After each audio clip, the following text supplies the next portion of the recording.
కొన్ని రోజుల క్రితం బేబీ ఫుడ్లోకి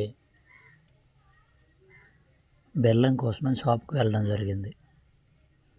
ఆ బెల్లాన్ని కరిగించి బేబీ తిని పిండిలోకి వేయాలని నా ఉద్దేశం. ఫస్ట్ బెల్లాన్ని మరిగించిన తర్వాత చివరిలో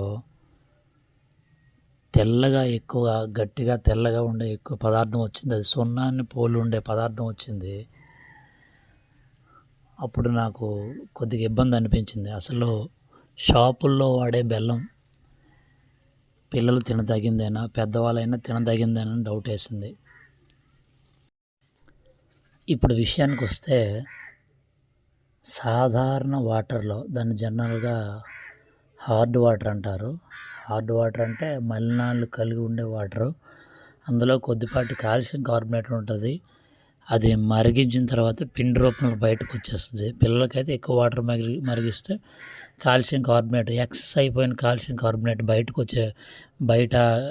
బయట కాదు, కింద అడుగు భాగాన్ని చేరుతుంది. దాన్ని వడపోసి కానీ తేర్చిపోయడం ద్వారా కానీ కిందకి అడుగు నుండిపోతుంది.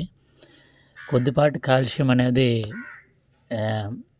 మనిషికి ఉపయోగకరమే, ప్రాబ్లం ఏమి ఉండదు. అయితే బెల్లం తయారు చేసే ప్రక్రియలో నేను విన్నది ఏంటంటే సున్నాన్ని కలుపుతారని, తేట బాగా రావడం కోసం, లేకపోతే కొద్దిమంది యూరియా కలుపుతారని చెప్పారు. ఈ రెండిట్లో ఏది సున్నం అయితే ఉన్నట్టుగా ఉంది. యూరియా అనేది మనకి ల్యాబ్లో టెస్ట్ చేస్తే కానీ అది ఉన్నదో లేదో మనం చెప్పలేము. ఈ బెల్లంలో వాడింది సున్నం అయితే సున్నాన్ని క్విక్ లైమ్ అంటారు. సున్నం అయితే అది కాల్షియం హైడ్రాక్సైడ్. అది అత్యధిక క్షారనీయత కలిగి ఉంటుంది. ఆల్కలానిటీ కలిగి ఉన్నది ఏమవుద్దంటే నాలుగు కానీ లోపల ప్రేవులకు కానీ ఏదైనా ఇబ్బంది కలిగే విషయము ఇది చేస్తుంది. సాధారణంగా పాన్లో పైన పూసే సున్నంతో సమానమైన క్షారనీయత కలిగి ఉంటుంది. ఇది పిల్లలకి పెద్దవారికి కూడా కొంతవరకు హానికరమని తెలుస్తుంది.